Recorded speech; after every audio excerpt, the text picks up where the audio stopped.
खूप छान सकाळ. Yes, good morning everyone.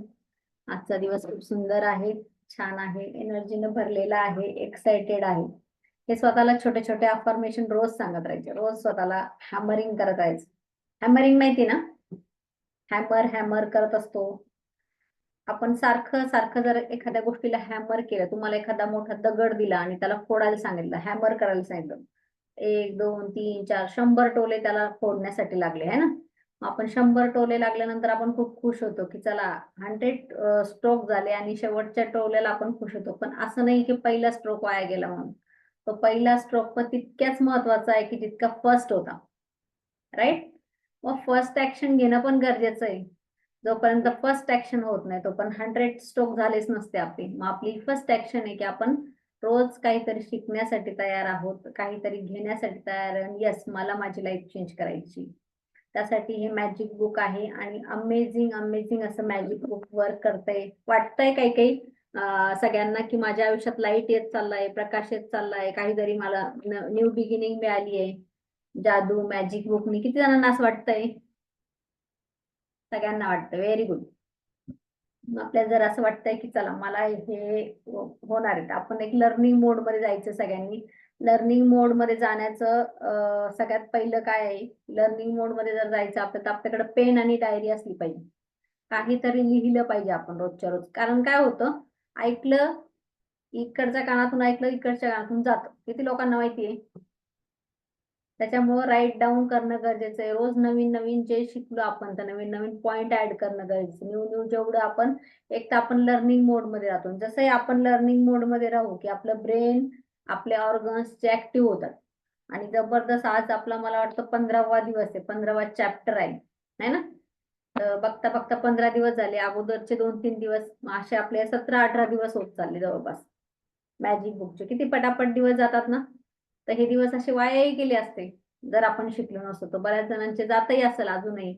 तर आपण काहीतरी शिकतोय आणि त्याचं सकारात्मकता आपल्यामध्ये आणतोय, जेणेकरून आपल्याला नक्कीच काहीतरी आपल्या लाईफ मध्ये चांगलं मिळणार आहे. कारण जर तुम्ही रिसिव्ह मोड मध्ये असाल, शिकण्याच्या मोड मध्ये असेल, तर 100% तुम्हाला छानपैकी मिळत असतं. आज आपला आता 15वा दिवस. तर आपल्याला जादूने सुधारायचे नातेसंबंध आणि अजून त्याला चांगलं बनवायचं. आता एखाद्या सोबत आपले चांगले रिलेशनशिप असेल सगळे, किंवा आपण चांगले असतील, एखादं काही खराब नसेल, जे खराब असेल ते ठीक आहे, पण त्याला मधुर कसं करता येईल? हा ठीक आहे, सो चाललंय, आपण खातोय पितोय उठतोय बसतोय नवऱ्यासोबत किंवा मुलासोबत जेवढ्या पुरतं, पण त्याच्यात मधुरता कशी आणायची आणि त्याच्यात एक हॅपीनेस, म्हणजे नाही का, असं असं नातं कसं बनवायचं की एकदम आपुलकी वाटली पाहिजे, त्याच्यामध्ये मधुरता आली. जसं पूर्वीचं लोकांचं बघा राहायचं की एक पोस्टकार्ड जर यायचं तर त्याची आतुरतेनं वाट पाहणं राहायची आणि ते पोस्टकार्डचं लेटर जे राहायचं ते 4 4 वेळेस वाचून व्हायचं. तर अशी आपल्याला आतुरता कशी आणता येईल किंवा अशी मधुरता कशी आणता येईल, म्हणजे आपल्या नात्यासाठी आपण कसं ग्रेटफुल होणार. तर रेडी आहात तुम्ही आजच्या चॅप्टर साठी सगळे? Yes, very good. आज आपण जाऊया पुढे आपल्या चॅप्टर कडं. मस्त चॅप्टर आहे आणि खूप कमालीचा. त्याच्यापूर्वी पण आपल्या रिलेशनशिपवर एक चॅप्टर येऊन गेलेला आहे ना.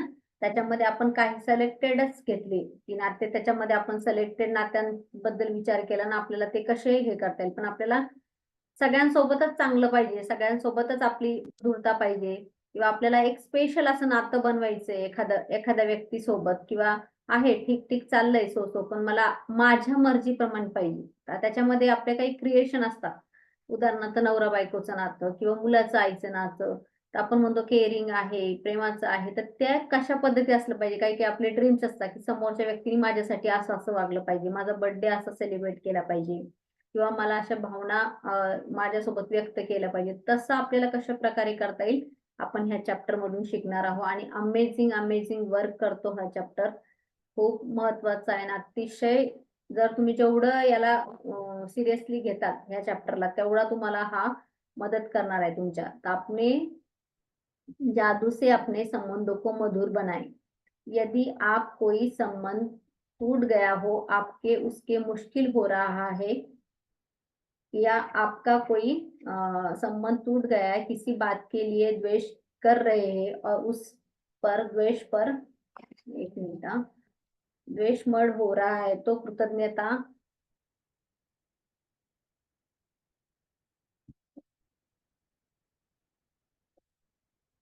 तो कृतज्ञता जारी बदल सकते हैं। कृतज्ञता किसी भी मुश्किल संबंधों का जादू से बेहतर बना देंगी, चाहे वो व्यक्ति पति हो या पत्नी हो, भाई बहन, बेटा बेटी, साझेदार, बॉस, व्यावसायिक, ऑफिस सहयोगी, सास ससुर, अभाविक, मित्र, पडोसी, मग आपल्या कोणीही असू शकते ती व्यक्ती, की जी आपल्याला त्याच्यासोबत आपल्या जर रिलेशन आपले खराब झाले असेल किंवा काही आपलं ब्रेकडाऊन चालू असेल आपल्या भाषेत आपण म्हणू शकता.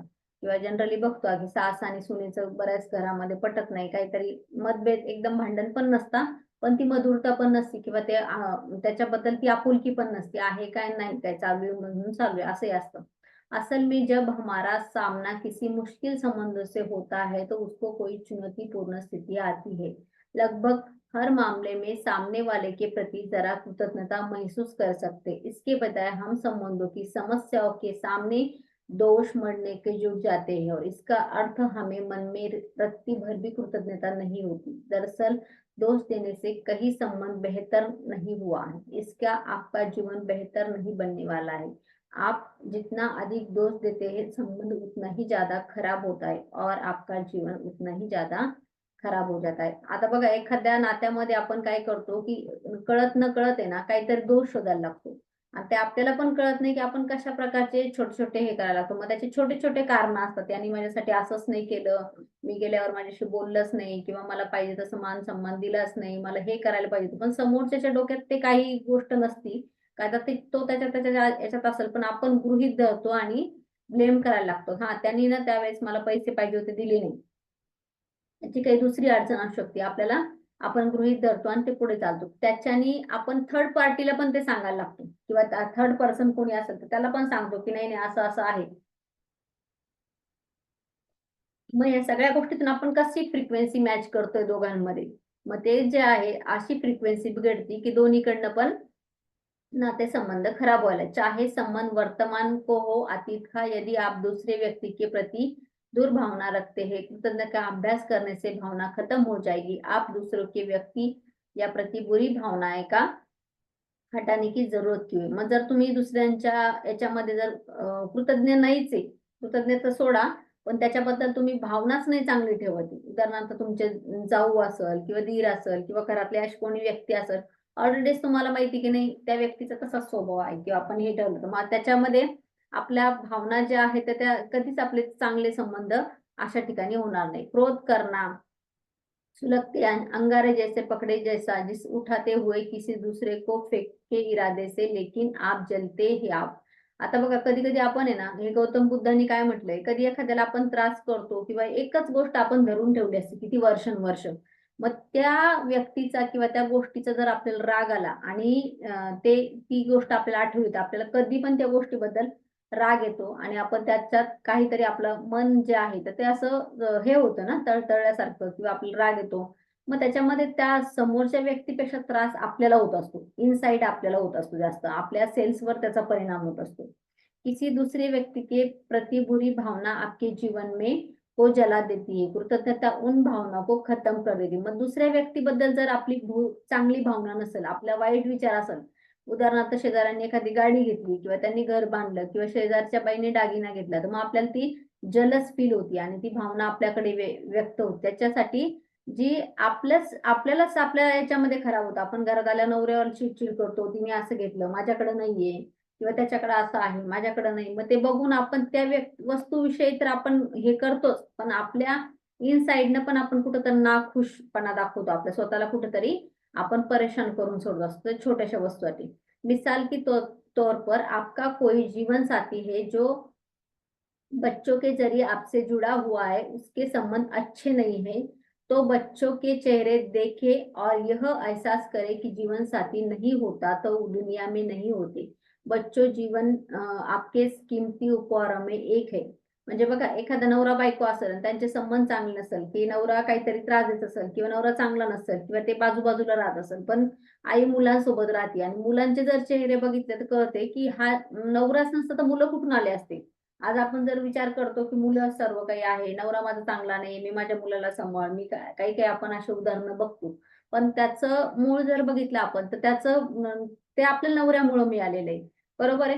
मग तो पण आपल्याला एक उपहारच मिळाला. आपल्याला जगण्यासाठी पुढे कारण आहे. अपने बच्चों को की ओर देखिए, उनके जीवन के लिए अपने पूर्व जीवन साथी को हर दिन धन्यवाद कहे। इससे संबंधों में शांति और सुधार का माहौल बना रहेगा। बल्कि उदाहरण के तौर आपका बच्चा उनके जीवन के सबसे बड़ा सनातन कृतज्ञता सिखा रहे हैं। म्हणजे तुमचे मुलंच तुम्हाला शिकवत आहे की हे गिफ्ट मिळाले त्यासाठी आपण आपल्या जीवनसाथी, आपला जो काही नवरा असेल त्यासाठी पण कृतज्ञ राहिलं पाहिजे, की ठीक आहे तो कसा असेल किंवा कॅपेबल नसेल, पण मला मुलं मिळाले, लग्न मिळाले, आज माझ्या समाजात माझं नाव आहे, असं पण ती व्यक्ती सांभाळून तिला राहू शकते किंवा एखादी कमतरता असेल आपण त्याला निग्लेक्ट करू शकतो। यदि किसी संबंधों खत्म होने की वजह आपका दिल टूट गया है, आप दुखी हो, तो आपका दर्द उभारने के लिए कृतज्ञता जादुई शक्ति का इस्तेमाल कर सकते हैं।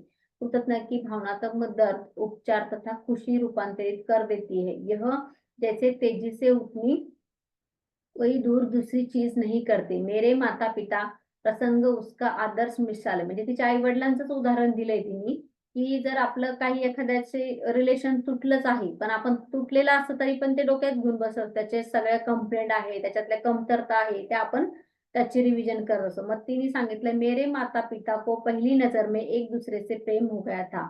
जिस दिन वो अ, पल में मिले तब भी वे साथ रहने के लिए सचमुच कृतज्ञ थे। उनका विवाह मेरी नजर में संसार का सबसे सुखद विवाह." म्हणजे तिच्या आई-वडिलांना एकमेकांशी प्रेम झालं आणि त्याच्यानंतर ते सोबत राहायला लागले आणि ते खूप ग्रेटफुल होते, की आपण एकमेकांसोबत राहतोय आणि तिला तिला वाटतं, की माझ्या आई-वडिलांचं सगळ्यात चांगलं सुखद आयुष्य होतं, असं रोंडा सांगतीये। पण तिच्या पिताजी के मृत्यु होने के बाद मेरी माँ बहुत दुखी हो गई। महीनों पीड़ा के बाद उसने कृतज्ञता की जादुई शक्ति का इस्तेमाल शुरू किया। अपने अथाह दुःख के बावजूद कृतज्ञ होने के लिए चीज़ों की तलाश करें। उन्होंने अतीत की शुरुआत की थी, खुशी सारे अद्भुत समय याद किया और पिताजी के साथ उन्होंने दर्शकों के तक बिताए थे। फिर उन्होंने अगला बड़ा कदम उठाया, भविष्य में कृतज्ञ होने की चीज़ों की तलाश करने लगी। एक-एक करके उन्हें चीज़ें मिल गई। इस तरह सारी चीज़ें मिल गई, याद आ गई, जो हमेशा करना चाहती है। लेकिन पिताजी जीवित रहते थे, वक्त में उन्हें समय नहीं था। कृतज्ञता इस साहित्यिक सपनों के तरीके से साकार करते हुए अक्सर सैलाब आने लगा और जीवन दोबारा खुशियों से भर गया। कृतज्ञता की जादुई शक्ती माँ को नया जीवन दिया। तिच्या आई-वडिलांचं उदाहरण सांगितलं तिने इथं. म्हणजे वडिलांची डेथ झाली, त्याच्यानंतर आई जी आहे तर ती खूप पीडा किंवा दुःख आपण म्हणतो ना, एखाद्याला काहीतरी अशी मोठी घटना झाली, तो त्याचं लाईफ पूर्ण खाली डाऊनमध्ये चालला तर त्याच्यानंतर सगळे निगेटिव्ह विचार, मग शरीराला आजार लागतात. मग अशा आपण आजूबाजूला आपल्या उदाहरणं बघितली असेल कोणाची. पण तिच्या आईने त्याच्यात ग्रेटफुल केलं, की चला एवढे वर्ष तरी माझा नवरा सोबत होता किंवा मला मुलं मिळालेली आहे, माझी नावात ओळख मिळालेली, काहीतरी थोडाफार पैसा, काहीतरी मला घर, ह्या गोष्टी ठेवून गेल्या. तिने अशी त्याच्यात कृतज्ञता शोधली, काय-काय मला आहे आणि पुढं तिला काय-काय मिळू शकतं. मग तिला ते कृतज्ञतेची प्रॅक्टिस करायला लागली तिची आई, तर तिला एक-एक चांगल्या गोष्टी मिळाल्या किंवा तिला काहीतरी समाजात चांगले फ्रेंड मिळाले. मग ती त्याच्यामध्ये बिझी होऊन गेली. असे पण लोकं बघतो आपण. जसं सिंधुताई सपकाळांचं उदाहरण तुम्ही बघितलं असेल, की नवऱ्याने तिला घरातून हाकलून दिलं होतं. मग तिने स्वतःला काहीतरी मिशन केलं, मुलींना शिकवलं आणि आज ती सगळ्या जगाची माई होऊन बसली. असंही असतं, की आपण चांगलं शोधतो आणि तिथं आपल्याला ते सापडतं. आज जादुई अभ्यास के लिए उस अंगारे की तलाश करने जा रहे हैं जो आपके जीवन में जला रहे हैं। कृतज्ञता के द्वारा आप सचमुच सोने में बदल सकते हैं। कोई ऐसा मुश्किल समस्याग्रस्त टूटा हुआ संबंध चुने जिससे आप बेहतर बनना चाहते हैं। इससे कोई भी फर्क नहीं पड़ता व्यक्ति जीवन में वर्तमान में है या अतीत में कोई संबंध व्यक्त है आपके जीवन में।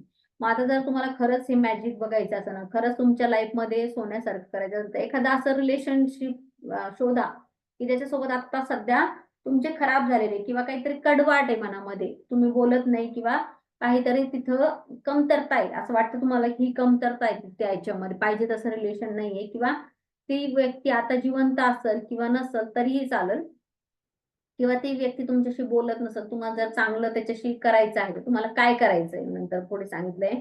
बैठ जाए और जिस व्यक्ति को आपने चुना है उसके बारे में कृतज्ञ होने के लिए 10 चीजें की सूची बना ले. मग त्या व्यक्तीचा आत्ता खराब आहे, पण तुमचं पास्टमध्ये कधी न कधी चांगलं असेल त्या मैत्रिणीसोबत, एखाद्या तुमच्या कोणातरी सोबत काही न काही चांगलं असणार आहे म्हणून आपल्याला आता जास्त वाईट वाटतंय दूर गेल्यानंतर. मग त्या तिच्यासाठी 10 गोष्टी शोधायच्या तुम्हाला, की तुम्ही का कृतज्ञ राहू शकता. संबंध के इतिहास में जाकर सोचे, व्यक्ति के बारे में बेहतरीन चीजों के लिए सूची बनाएं. उस संबंधों को आपको मिली बेहतर चीजों का विचार करें. उसका सबसे आसान तरीका है संबंध में कमजोर खत्म होने से पहले परिस्थिति का गौर करना चाहिए. यदि संबंध अच्छा नहीं रहा तो उस व्यक्ति के गुणों की तलाश करे, गहन सोचे विचार और क्योंकि वहा मौजूद नाही. एखादी व्यक्ती असेल ना फटकळ बोलणारी असती किंवा तुम्हाला तिचं बोलणं नाही आवडत किंवा तुम्हाला ती रागवणारी असते, पण त्याच्यात काहीतरी चांगले गुण असेल ते शोधू शकता, की हां, तिने मला बोललेलं आहे, पण तिने मला त्यावेळेला पैशाची मदत केली होती. पण ती व्यक्ती अशी आहे, असं तुम्ही एखादं रिलेशन शोधायचे, की आता सध्या ते ब्रेकडाउन चालू आहे. त्याच्यानंतर तुम्हाला त्यांनी चांगल्या गोष्टी काय केल्या तुमच्या आयुष्यामध्ये, मग ते तुमचं कोणीही असू शकतं. समजा तुमचा भाऊ आहे किंवा तुमची बहीण आहे किंवा एखादा सासूबाई आहे, असं विचार करा. मग सासूबाईचं उदाहरण जर आपण घेतलं, की तुमचे तिथं रिलेशन आहे, तुमचं वाईट तुमची आठवत आहे, की सासूबाईंनी मला त्रास दिला होता, मला हे केलं होतं. प्रत्येक घरामध्ये ही कॉमन गोष्ट होती. बरं, जर तुम्हाला 10 गोष्टी लिहायच्या आहे, की आपला नवरा कोणामुळे आहे? सासूबाईमुळे. आपल्याकडे जी प्रॉपर्टी मिळालेली आहे, काही शेती असेल, घर असेल, आपल्याला जे मिळालेलं ते, ते त्यांच्यामुळं आहे. मग आपल्याला तशा 10 गोष्टी शोधून काढायच्या आहेत त्यांच्यामधल्या चांगल्या. हां, ठीक आहे, मला हे चांगले संस्कार मिळाले, त्याच्यामुळे आपल्या गावात मान-सन्मान आहे. जे काही तुम्हाला असं वाटतं तुम्ही 10 गोष्टी शोधू शकता. यह जादुई अभ्यास इस बारे में नहीं है, कोण सही है और कोण गलत. म्हणजे आपल्याला कोण खरं आहे आणि कोण खोटं आहे प्रूव्ह करायचंच नाही. मग जास्त करून आपण प्रूव्ह करण्यामध्येच आहे, की नाही त्याचं माझं बरोबर होतं, त्यात चूक होतं. त्याचं बरोबर ती सिच्युएशन, ती परिस्थिती जशी असते ती आता निघून गेली. बरोबर आहे? मग त्याच्यामध्ये आपल्याला प्रूव्ह करायचं नाही. प्रूव्ह करायला जर गेलं तर कधीच आपले ते रिलेशन चांगले होणार नाही. किसी ने आपके साथ जो भी किया हो, सामने वाला आपसे भी कहे नहीं या कहे कहे ना कहे, जो भी किया हो, याद न किया हो या उसके बारे में कैसा महसूस करते, आप उसके संबंध में जादू कर सकते हैं. इस काम के लिए आपके सामने वाले की जरूरत नाही पडेगी. समजा एखाद्याने तुमचे पैसे डुबवलेले, पण कोणतर ते नातेवाईक आहे, कोणत्या ओळखीचा तुमचा तो व्यक्ती आहे असं पकडूया. ठीक आहे, त्याला त्याच्याकडनं तुमच्याकडनं त्याच्याकडनं चूक झाली असेल, तुमच्याकडनं चूक झाली असेल, जे काही असेल ते असेल.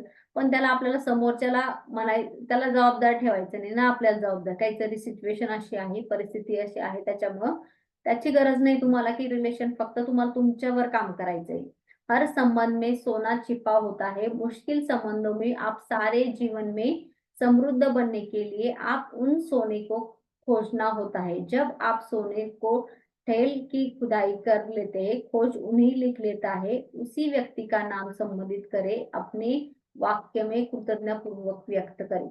मग प्रत्येक जे रिलेशन आहे किंवा प्रत्येक आपलं जे आहे, आपल्या फॅमिलीचे रिलेशन, संबंध, आपले फ्रेंडमध्ये असेल, तर ते त्याच्यामध्ये कुठं ना कुठं खजाना आपल्याला शोधावा लागणार. चांगला, समृद्धीचा, आपला आनंद आपण जिथं एन्जॉय केला, आपल्याला जिथं चांगलं मिळालं, ते कोणाला शोधायचं आहे? ते आपल्याला शोधायचं आहे.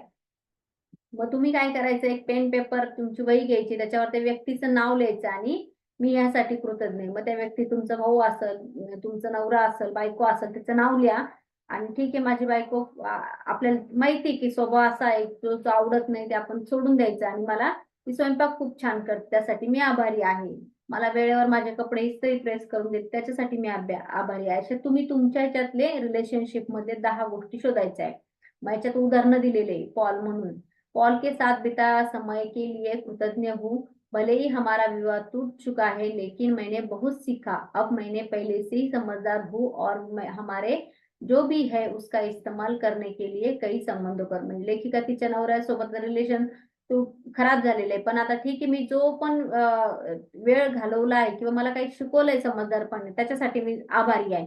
पॉल हर उस चीज के लिए कृतज्ञ हूँ जो हमारे वैवाहिक जीवन को सफल बनाने के लिए, क्योंकि 10 वर्षों का जीवन अर्थ यह है वाकई कोशिश थी. म्हणजे 10 वर्ष आम्ही सोबत राहिलो. ती एक चांगली मोठी कोशिश होती. म्हणजे त्याच्यात पण मला खूप काही शिकायला मिळालं. त्यासाठी ती थँक यू आहे. पॉल हमारे बच्चों के लिए आपके प्रति कृतज्ञ हूँ. हर दिन मुझे जो नई खुशी मिल पाती हो आपके बिना असंभव थी. म्हणजे तिला मुलं झाले त्याच्यामुळे ती मला दरवेळेस मुलांसोबत हसते, खेळते, खुशी मिळते. ती त्याच्याशिवाय पॉसिबल नव्हती. म्हणजे नवऱ्याशिवाय ती पॉसिबल नव्हती. पॉल मैं कड़ी मेहनत उन लंबे घंटों के लिए आपके प्रति कृतज्ञ हूँ हमारे परिवार को पालने के लिए, जब उसके दौरान घर में रहकर हमारे बच्चों को संभाल रही थी, आपकी जिम्मेदारी उठाना बड़ी बात थी, इसलिए धन्यवाद. मग तुम्ही तिच्या नवऱ्याला ती सांगते की त्यावेळेस तुम्ही घरात सगळं केलं किंवा जे काही आम्हाला पालन पोषण केलं, खाऊ घातलं, त्यासाठी मी धन्यवाद. मी मुलांना घरी बसून, मी काय घरीच होते, पण तुम्ही बाहेर जाऊन कमवत होते आणि घरात आम्हाला खायला आणून देत होते. ते 10 वर्षासाठी मी ग्रैटिट्यूड के लिए. पॉल, हमारे बच्चों को बड़ा होने देखते कीमती पलों के लिए आपके प्रति कृतज्ञ हूँ. बच्चों को पहली बार बोलते हुए चलते हुए अवसर मिला, जाकी अक्सर मिळा. तिने म्हणे ठीक आहे, जे झालं ते झालं, पण मुलं लहानपणी तुमच्याकडे खेळली, चालवलं, त्यासाठी मी सगळं कृतज्ञ आहे. पॉल, दुख और सफलता मुश्किल में समय में हमारे सहारे के लिए धन्यवाद. आम्ही जेव्हा जेव्हा गरज असते माणसाला डिलिव्हरीमध्ये किंवा मुलं असं दुखायच्या, त्याच्यासाठी जेव्हा मला साथ मिळाली त्यासाठी धन्यवाद. और उस समय के लिए आपके प्रति कृतज्ञ हूँ. आपके प्रति कृतज्ञ हूँ. जब हमारे साथ जीवन में ऐसे काही मौके, म्हणजे जे काही चांगले क्षण आले तिने ते आठवण करून त्यासाठी थँक यू केला आहे. मैं कृतज्ञ हूँ कि हमारे बच्चों को पिता बनाने चाहते हैं. पॉल, आपके सारे सहारे कृतज्ञ हूँ उस समय के लिए जो हमारे बच्चों को देना चाहते हो. मैंने जानती हूँ आपके लिए मायने नहीं रखता जितने मेरे लिए. म्हणजे त्याच्यासाठी मुलांसाठी जे केलंय त्यासाठी ती कृतज्ञ आहे. जब आप 10 चीजों की कृतज्ञता सूची कर लेते हैं, तो उस दौरान व्यक्ति संबंध के बारे में काफी महसूस करना चाहिए. म्हणजे त्या आता 10 याची जशी आपण सूची बनवतोय, ज्या काही सूची आपण बनवल्या त्यासाठी आपण स्वतः आपण सांगतोय की त्याच्यात एक तर कंप्लेंट चालला, ती कंप्लेंट बाजू चालली, कंप्लेंट राहत नाही. म्हणजे काही आपल्याला कंप्लेंट कळत नाही. त्याच्यामुळे आपण जे आज चांगलं आहे तेच घेतलं, जे वाईट आहे ते सोडून दिलं कुठल्याही रिलेशनशिपमध्ये. आप जब चरम बिंदु तक पहुंचना चाहते, वह एक आपके मन में व्यक्ति के प्रति कोई बुरी भावना न रहे, क्योंकि उन भावनाओं से आपके जीवन में नुकसान नहीं होता. यह जान ले, हर दिन संबंध अलग होता है, यदि जरूरत हो तो. आप जादुई अभ्यास को कई दिनों तक दोहरा, विकल्प चुने, अब तक बिंदु पहुंचने जाए. यहाँ आपके मन में उस प्रति कोई भी बुरी भावना नाही. मग हा जर आपण प्रॅक्टिस केली, रोज 10 त्या व्यक्तीविषयी चांगलं आपण सोडलं, चांगल्या फिलिंग, त्याला ब्लेसिंग दिल्या, चांगलं त्याच्यामुळे आपल्याकडे एक तर त्या व्यक्ती व्यतिरिक्त काही भावना बुरी नाही राहणार, तो तक्रार नाही राहणार, त्रास नाही राहणार. म्हणजे त्रास कोणाला नाही होणार, आपल्याला नाही होणार. हे कोणासाठी करायचंय? त्या व्यक्तीसाठी नाही करायचंय, हे स्वतःसाठी करायचंय. स्वतःच्या माइंडमध्ये जी निगेटिव्हिटी भरलेली किंवा जो राग भरलेला आहे, एखादी गोष्ट असती ना आपल्याला, ती आठवल्यावर आत्ताही त्रास होत असतो. बरोबर आहे की नाही? एखादी घटना आपल्यासोबत झाली असती की तेव्हा ती आपण कुठेतरी घेतलेली असेल, कुठून पण ती फाईल जर ओपन झाली की आपण कदाचित रडतो, आपल्या भावना आहे व्यक्त करतो आणि तो जो आहे आपल्याला वाटतं की समोरच्या व्यक्तीला मी त्या गोष्टीसाठी कधी माफ नाही करणार. असं जर आपण ठेवलं असेल तर ह्या प्रॅक्टिसने आपण ती बाजूला करू शकतो तसे आपले फीलिंग. कारण आपल्याला आपल्या स्वतःच्या भावना चेंज करायच्या, आपल्या स्वतःच्या याच्यात जी घाण साठलेली ती आपल्याला बाहेर काढायची. यदि आप किसी वर्तमान संबंधों को बेहतर बनाने के लिए कृतज्ञ शक्ती कर रहे, इस्तेमाल कर रहे. आता हे तर तिने पास्ट मधलं ठीक केलं. आपल्याला काय वाटतं की आता आपल्या सोबत ती व्यक्ती राहत नाही किंवा ती व्यक्ती निघून गेलेली किंवा तिचं डिव्होर्स झालेला आहे. तरी पण त्याला ग्रॅटिट्यूड केलं की आपल्याला त्याचं निगेटिव्हिटी नको किंवा त्याचे विचार आपल्यापर्यंत नको. आपल्याला पुढचं आयुष्य चांगलं जगायचं, मग मागे आपण लेट गो करून पुढे जाऊया. मग आता जर आपल्याला जे आपले रिलेशनशिप ऑलरेडी आहे, आपण राहतोय त्यांच्यासोबत, असं कधी-कधी होतं ना आपल्या घरातच एखादा निगेटिव्ह पर्सन किंवा आपल्याला एखाद्या गोष्टीचा त्रास होत असतो. मग ते कसं आपण हे करायचं?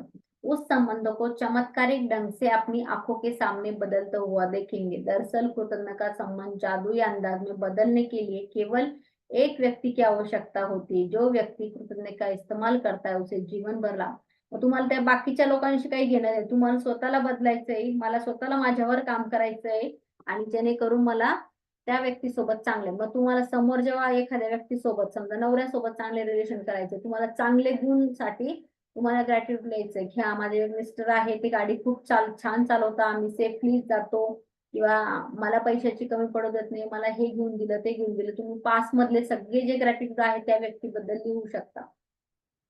यदि आप अतीत में कोई संबंध चुनते हैं, यहाँ व्यक्ति को आप संपर्क में नहीं है, तो भीतर खुशी, शांत प्रवाह महसूस करेंगे, साथ में अन्य वर्तमान समूह में जातात. आता एखादी व्यक्ती अशी आहे की पास मधली, आता ती आपल्या जवळ पण नाही काही पण नाही, पण आपल्या डोक्यात तिच्याविषयी राग आहे किंवा आपल्याला कुठंतरी ते आहे. तर मग त्याला जरी आपण आता हील केलं त्या रिलेशनला, तर त्या एका रिलेशनला हील केलं की बाकीचे आता सध्या करंटमध्ये जेवढे पण आहेत, तर ते आपले चांगले व्हायला लागले. तर ते मॅजिक कसं होणार आहे ते आपण पुढे बघूया. भविष्य में यदि कोई संबंध चुनौतीपूर्ण बने, जादुई का अभ्यास तात्काल करे, याद रखिए इस तरह मुश्किल बढ़ने का पहिले तरीका देखेंगे, संबंध जादू को बढ़ता हुआ देखेंगे. म्हणजे आपले संबंध जे बाकीचे आहेत ते पण आपल्याला मॅजिकनी काम उदाहरणार्थ आपण एक सासूबाई आहे, ते आपल्यासोबत राहत नाही. आता पण पूर्वी आपलं त्यांच्यासोबत हे जे काही झालेले मनामध्ये, पण आता जर आपण ते चांगले करायला गेलो तर आपल्या घरातले मुलगा, आपला नवरा, आपले शेजारी ते सुद्धा चांगले वागायला, कारण आपण एक आपला एरिया जो आहे आपल्या ब्रेन मधला, आपल्या माइंड सोल मधला तो एरिया पूर्ण हील करतोय. जेणेकरून आपल्याला ग्रेटफुलनेसची, हॅपीनेसची, प्रेमाची भावना आपल्यामध्ये चांगल्या प्रमाणात जादू अपने संबंधों को मधुर बनाए, अपनी नियमते 10 लिखे और लिखते ही आप कृतज्ञ हो जाए, आपकी सूची दोबारा पढ़े, हर दिन नियामतों के अंत में कहे धन्यवाद. म्हणजे आपल्याला कृतज्ञता लिहायची, ज्यादा कृतज्ञता महसूस करायची. एक किसी एक मुश्किल को समस्याग्रस्त या टूटे संबंधों को चुने, जिसे आप बेहतर बना. आपल्याला एक रिलेशन घ्यायचंय किंवा चांगलं पण रिलेशन घेऊ शकता तुम्ही. सो आहे, असं काही भांडणं नाही, काही नाही, पण नॉर्मल चालू आहे. त्याला पण तुम्ही घेऊ शकता, त्याला अजून चांगलं करू शकता. त्याच्यामध्ये तुम्हाला क्रिएशन मग त्याच्यामध्ये अजून मधुर होता. नवरा बायको ठीक आहे, काही भांडणं वगैरे होत नाही, थोडंफार चालू राहतं. पण तुम्हाला त्याच्यात अजून जर म्हणजे स्वीट त्याला अजून डेकोरेट करायचं, सेम थिंग तुम्ही करू शकता, की नाही मला सगळं माझं चांगलंच आहे, माझ्याकडे नाही कोण. पण जे ऑलरेडी आहे, मुलं असेल तुम्ही ते घेऊ शकता. कुठलं पण तुम्ही एक घ्यायचंय. बैठकर 10 चीजों की यादी सूची लिखी जिनमें आप चुने हुए व्यक्ति के प्रति कृतज्ञ है. इसे नाम इस तरीके त्याचं नाव लिहायचं आहे. नंतर लिहायचं की मी कृतज्ञ का आहे, त्याच्यासाठी आपण ते लिहायचंय. तुमचं कारण तुम्ही लिहायचं. आज रात सोने से पहले जादुई पत्थर हाथ में थामे, दिन में हुई हर अच्छी घटनाओं को जादुई शब्द धन्यवाद कहे. मग रोजची आपली सेम प्रॅक्टिस आहे आपल्या मॅजिक रॉकची. तो हातात घ्यायचा आणि त्याला काय काय चांगलं झालं ते सांगायचं. किती छान आहे ना. मग असं एक-एक करून आपण एकेका वेळेस रिलेशन पण घेऊ शकतो. कोणतं पण एखादी मैत्रीण असेल समजा, आता आपलं तिचं भेटणं नाही होत, बोलणं नाही होत. आपण ते पण रिलेशन आपल्या याच्यानुसार क्रिएशन करू शकतो. म्हणजे आपल्या बॅकच्या आठवणी पास्टमधल्या त्या घ्यायच्या आहेत. वॉव! किती छान ना, आम्ही तेव्हा फिरायला जायचो, मूव्ही बघायला जायचो. त्यात किती छान त्या आठवणी होत्या आणि मस्त ग्रुपने आम्ही फिरायला गेलो. ते तुम्ही त्याच्यासाठी ग्रेटफुल व्हायचंय. त्या गोष्टी तुम्ही लिहून काढायच्या आहेत. त्या गोष्टी मनात म्हणायच्या, वॉव! किती छान दिवस होते ते, सगळं काही मला मिळालंय. ते तुम्ही करू शकता. असं तुमचं कुठलंही रिलेशन तुम्ही घेऊ शकता आणि त्याला हील करू शकता आणि त्याच्याबद्दल ग्रेटफुल राहू शकता. आणि सगळ्यात महत्त्वाचं रिलेशन आहे, की आपल्या नवरा-बायकोचं स्ट्रॉंग असणं गरजेचं. बरोबर आहे ना? आपण ज्या व्यक्तीसोबत 24 तास राहतो, ज्या व्यक्तीसोबत आपण जास्त राहतो, जास्त-जास्त वेळ राहतो, त्याला त्याला आपण हील किंवा त्याला ग्रेटफुल करायला पाहिजे. आम्ही आता पूर्वी तर प्रत्येक नवरा-बायको सगळ्यांमध्ये काही ना काही हे चालू असतं, छोटं-मोठं हे चालू असतं. पण जसंही आपण याची प्रॅक्टिस करायला लागतो ना, आपल्याला समोरचा व्यक्ती चिडला पण, काही पण झालं, तर आपल्याला चांगलेच गुण दिसायला लागतात. आपल्याला वाटतं नाही, नाही, हे ठीक आहे आत्तापुरतं झालं असेल, थोडंफार काही आहे, पण हा गुण किती चांगला आहे ना, आपल्याला हेल्प करतात. आपल्याला किती छान-छान कपडे घालायची परमिशन आहे, आपल्याला किती छान फिरायला मिळतं. मग तुम्हाला सगळ्या चांगल्या-चांगल्या गोष्टी दिसायला लागत जाईल, की वॉव! हे माझ्यासाठी चांगलं आहे. मग तुम्हाला ते छोटे जे असं असेल ना तुमचे ते तिथं नजर पण जाणार नाही. पण केव्हा? आधी तुम्ही त्याची प्रॅक्टिस केली पाहिजे. 10 त्या गोष्टी लिहिल्या पाहिजे आणि रोजच्या रोज तुम्ही त्या व्यक्तीसाठी ग्रेटफुल आहे. मग तुम्हाला असं वाटतं, की मला एकच रिलेशनशिप आधी चांगलं करायचं, त्याच्यावर मला फोकस करायचं, ज्याच्यात माझी कडवाड जास्त भरलेली आहे. मग असं काही रिलेशनशिप असू शकतं आपलं आहे ना, पास्टमध्ये असू शकतं. पण आता काही घेणं-देणं नाही त्या व्यक्तीशी. मला काही त्याची तोंड पण पाहायची इच्छा नाही. असं पण असतं काही जणांचं. नाही मला पाहायचं. मग तो रिलेशनशिप पण आपण घेऊ शकतो. का? त्याच्यासाठी नाही करायचं, ते आपल्यासाठी करायचं. किती लोकांच्या लक्षात आलं काय करायचंय? येस? आलं लक्षात? सोप्पा आणि मस्त आजचा टॉपिक आहे, की जेणेकरून आपण स्वतःवर काम करू शकतो. स्वतःला आपण हील करू शकतो. तर तुम्ही एक असं रिलेशनशिप घेऊन त्याच्यावर काम करायचंय. मग तुम्हाला असं वाटतं, की जास्त वेळ मला ह्या व्यक्तीसोबत घालवावा लागतो. मी ह्या करू शकते. नेक्स्ट टाईम परत तुम्ही दुसरं घेऊ शकता. नेक्स्ट टाईम दुसरं घेऊ शकता. असं करत आपण चांगले रिलेशन आणि जसंही आपण मॅजिक बुकची प्रॅक्टिस करायला लागतो. आपले डेलीचे बाकीचे जे लेसन आहेत ते करायला लागतो. त्यांनी आपल्याला बाकीचे पण रिलेशन चांगलेच व्हायला लागतात. कारण आपल्या कंप्लेंट कमी झाल्या आहे ना? आपण कंप्लेंट करणं कमी केलंय. त्याच्यानंतर आपण चांगलं काय ते शोधायला लागलो. किती जण चांगलं काय शोधायला लागले? प्रत्येक गोष्टीत. हां, प्रत्येक गोष्टीत आपण चांगलं काय शोधायला लागलो. तर मग आपण जेव्हा जेव्हा चांगलं शोधणार तेव्हा आपलं तिकडे नजर जाणार नाही. छोट्या मोठ्या गोष्टी आपण अशाच, हा काय फरक पडतोय त्याला तरी काय होतंय, मग आपण ते सोडून आपल्यावर काम करायला लागलो. येस, किती लोकांच्या लक्षात आलं? माईक चालू करून बोलू शकता तुम्ही की हा हा हा पॉइंट माझ्या लक्षात आला किंवा मला हा टॉपिक खूप गरजेचा होता, असं कोणाला वाटतंय? तुमचं माईक चालू करून बोलू शकता. Yes, anyone? शोभा जी, आपको समझ में आया? यस, समझ में आया. तर माईक चालू करून बोलू शकता तुम्ही. तुम्हाला जे काही लक्षात आलं किंवा कोणाला काही प्रश्न असेल ते पण विचारू शकता की हा हा मला डाऊट आहे, प्रश्न विचारू शकता. माईक चालू आहेत तुमचे? असे सिरियसली आहात तुम्ही की काय? समजलं की नाही समजलं तुमच्या चेहऱ्यावर प्रश्नचिन्ह? येस. जास्त हर्ट व्हायचं की मी बोलत नाही. पण बाबा मारायचे ना, तर मग त्यामुळे ना त्यांच्याविषयी थोडंसं असं वाटायचं की उगाच रागवतात. मग समजावलं असतं तर आम्ही समजलो असतो असं. पण आई जेव्हा बोलायची नाही ना, तेव्हा ते खूप हर्ट व्हायचं. "अरे तू बोलून दाखव तर खरी, की तू हे उचललं नाहीस किंवा तू हे सांगितलेलं काम केलं नाहीस म्हणून मी बोलत नाही." ती काही बोलायची नाही. त्यामुळे ते खूप त्रास व्हायचा त्याचा. आणि ॲक्चुअली ना मग तेच ना माझ्या लाईफमध्ये येत गेलं ॲक्चुअली. जे मी आता विचार करते, की मी पण कधी काय झालं ना, की मी बोलणं बंद करते. मला येस. वाटतंय मी आईसारखीच वागतेय असं मला फील होतं. मग तुमचं इनर चाइल्ड खराब, इनर चाइल्ड जे आहे, जे हर्ट झालेलं आहे, अगोदरचं जे इनर चाइल्ड हो, असतं ते ॲक्चुअली. त्या कारणाने हर्ट झालेलं आहे. मग सेम आपले गुण आपण त्यांच्याकडनंच घेतलेले, आई वडिलांकडनं. आपण हो. तेच गुण घेतलेले. मग आपल्याला कळतं की नाही नाही असंच वागायचं. आपण भरपूर वेळेला बघा आपल्या आई वडिलांचेच गुण फॉलो करत असतो. आपल्याला कळत नकळत ती गोष्ट कळत नाही. मग आता हे इनर चाइल्ड जे आहे, तर ते कुठं न कुठं ते आहे, त्रासदायक आहे. मग कदाचित तो गुण तुम्ही तुमच्या मुलांना कधी फॉलो केला असेल, नाही का? कधी त्याला मारच द्यायचा आणि त्याच्या फिलिंग पण तशाच असणार आहे किंवा तसं काहीतरी आपण. Sorry to interrupt. मी आता हे मला माहिती आहे, की मी असं वागते, ज्याने मला हर्ट झालंय. पण मी तसं माझ्या मुलांसोबत नाही वागत. मी ना त्यांना आधी सांगते, "बघ तू असं केलंस ना, तर हे मला आवडलेलं नाहीये. हे नाही व्हायला पाहिजे. हे चुकीचं आहे. कुठल्या दृष्टिकोनातनं चुकीचं आहे ते पण मी सांगते." मी येस. थोडंसं मला चेंज केलं आधीपासून, की नाही मला ह्या गोष्टी माझ्या आई-वडिलांच्या नव्हत्या आवडलेल्या. ते त्यांच्या दृष्टिकोनातनं ते बरोबर होते. आणि कदाचित मी लहान होती त्यामुळे मी त्यांना काय सांगायचं ते मी समजत नव्हते. पण मला त्यावेळी त्या वयामध्ये ते आवडायचं नाही. तर माझी इच्छा अशी होती, की माझ्या मुलांना पण ती सेम गोष्ट नाही व्हायला पाहिजे. म्हणून मी तसं न वागता आहे ना, मी त्यांना समजवते. मग एकदा, दोनदा, तीनदा, चारदा समजवते आणि नाही झालं ना, तरच मग मी बोलत नाही किंवा मग मी मारायची. पण आता नाही मी करत, लहान असताना. आता नाही. लहान असताना. आपण कधी ना कधी तसे गुण थोडेफार फॉलो करतो आणि नंतर कुठेतरी कळतं, की नाही, नाही ही गोष्ट आपल्या बाबतीत झाली ती. आणि भरपूर वेळेस पॅरेंटिंगमध्ये कसं असतं, की जे माझ्यासोबत घडलं ते मुलांना नको. जे मला नाही मिळालं ते मुलांना द्यायचं. ही एक आपली थॉट प्रोसेस असते, की नाही, नाही मला हे झालेलं आहे. मग भरपूर याच्यामध्ये बघितलं, काल पण मी एक ब्रॉडकास्ट ऐकला त्याच्यामध्ये पण त्या वडिलांनी मुलाला वगैरे खूप मारायचे. त्याच्यानंतर कुठेतरी इनर चाइल्ड जे आहे, तर ते हर्ट झालेलं असतं आपलं, नाही का? इनडायरेक्टली प्रेमच कमी झालेलं असतं, की ते आहे वरतून आहे. आपण विचारतोय, आता कळायला लागलंय वडील आहे, त्यांनी खूप केलेलं आहे, ग्रॅटिट्यूड करायला लागले. पण तो जो ब्लॉक असतो ना, तो कुठेतरी हे झालेला असतो. मग तशा वेळेस आपल्याला ती गोष्ट घेऊन आपलं इनर चाइल्ड हील करणं गरजेचं आहे किंवा आपल्याला त्या गोष्टीवर काम करणं गरजेचं आहे, की मला त्याच्यात ग्रेटफुल किंवा ठीक आहे ना, ती गोष्ट काही असेल, त्यांचं काहीतरी टेन्शन वेगळं असेल, त्यांची काहीतरी मेंटल हेल्थ वेगळी असेल, हे आता आपल्याला कळायला लागलंय. हे आत्ता आपण समजून घ्यायला हवं. काहीतरी सिच्युएशन तशी असेल किंवा त्यांना ते बळतर असेल, आपली फॅमिली सगळ्यांना करायचं, हे करायचं, तो काळ तसा असेल किंवा त्यांचे पॅरेंटनी त्यांच्यासोबत तसं वागलेलं असेल. ना माझे बाबा बोर्डिंगमध्ये शिकलेले होते ना लहानपणापासनं.